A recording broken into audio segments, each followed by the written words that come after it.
दोस्तों, रामायण और महाभारत में जो छोटी छोटी लघु कथाएं आती हैं वो इतनी शिक्षाप्रद और इतनी रोचक हैं और आपको इतना कुछ सिखाती हैं कि आप कल्पना भी नहीं कर सकते, जो कि रामायण और महाभारत की मूल कहानी से कहीं ज्यादा रोचक और शिक्षाप्रद है। एक ऐसा ही मजेदार प्रसंग है महाभारत का जो कर्ण के ही चरित्र को दर्शाता है, और इस घटना को सुनने के बाद हमें समझ आ जाएगा कि क्यों कर्ण महाभारत का एक महत्वपूर्ण किरदार था और क्यों इसको इतना सम्मान और इतनी सहानुभूति लोगों की मिली है, जबकि उसने धर्म का साथ दिया और अधर्मियों के साथ युद्ध किया और वो युद्ध हार गया। बावजूद इसके उसका एक अलग स्थान हमारी महाभारत में है।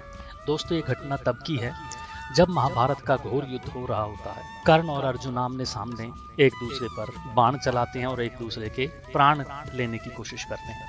दोस्तों, ये बात हर कोई जानता था कि पूरे युद्ध में सिर्फ अर्जुन को मारना ही कर्ण का एकमात्र उद्देश्य था, जो उसने बार बार कहा था, कुंती माता को भी कहा था। इस बात का पता हर किसी को था। तो युद्ध के दौरान जब कर्ण अपने तरकश यानी कि तुनीर में से बाण निकाल कर अर्जुन की तरफ चलाता है तो अचानक ही बाण की जगह एक सांप कर्ण के हाथ में आ जाता है। अब उस सांप को देखकर कर्ण पूछते हैं कि अरे तुम कौन हो और यहाँ कैसे आ गए? तब सर्प कहता है कि हे दानवीर कर्ण, मैं तक्षक परिवार का एक सांप हूँ और अर्जुन से बदला लेने के लिए मैं आपके तुनीर में आकर बैठा हूँ। अर्जुन मेरा परम शत्रु है, जिस प्रकार आपका शत्रु है, और आपको कुछ नहीं करना है, बस मुझे तरकश अपने धनुष में बाण की जगह अर्जुन की तरफ छोड़ दो और बाकी काम मेरा है।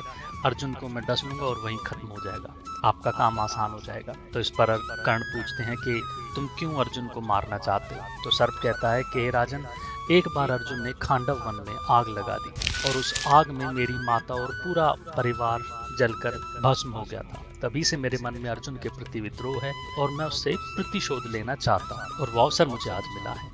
अब दोस्तों देखिए कर्ण का चरित्र, कर्ण क्या कहते हैं। सर्प की बात सुनकर कर्ण सहजता से कहते हैं कि हे सर्पराज, अर्जुन मेरा शत्रु है और उससे युद्ध करना और उसके प्राण लेना ये मेरा काम है और इस काम में मैं आपकी सहायता नहीं लूंगा। जो कार्य आप कर रहे हैं वो गलत है, क्योंकि जब अर्जुन ने खांडव वन में आग लगाई होगी तो उसका उद्देश्य तुम्हारी माता को जलाना कभी न रहा होगा और इसलिए मैं अर्जुन को दोषी नहीं मानता। दूसरा, ये अनैतिक तरह से विजय प्राप्त करना है, जो मेरे जैसे योद्धाओं के संस्कारों में नहीं। इसलिए आप वापस लौट जाएं, किसी और दिन कहीं और आप अर्जुन से अपना बदला लें, लेकिन यहाँ पर अर्जुन से युद्ध मैं स्वयं करूंगा। और दोस्तों, ये बात सुनकर सर्प वहां से उड़ जाता है। तो ये था कर्ण का चरित्र। दोस्तों, ये एक छोटा सा घटनाक्रम था। आपको कैसा लगा कमेंट करके बताइएगा। धन्यवाद।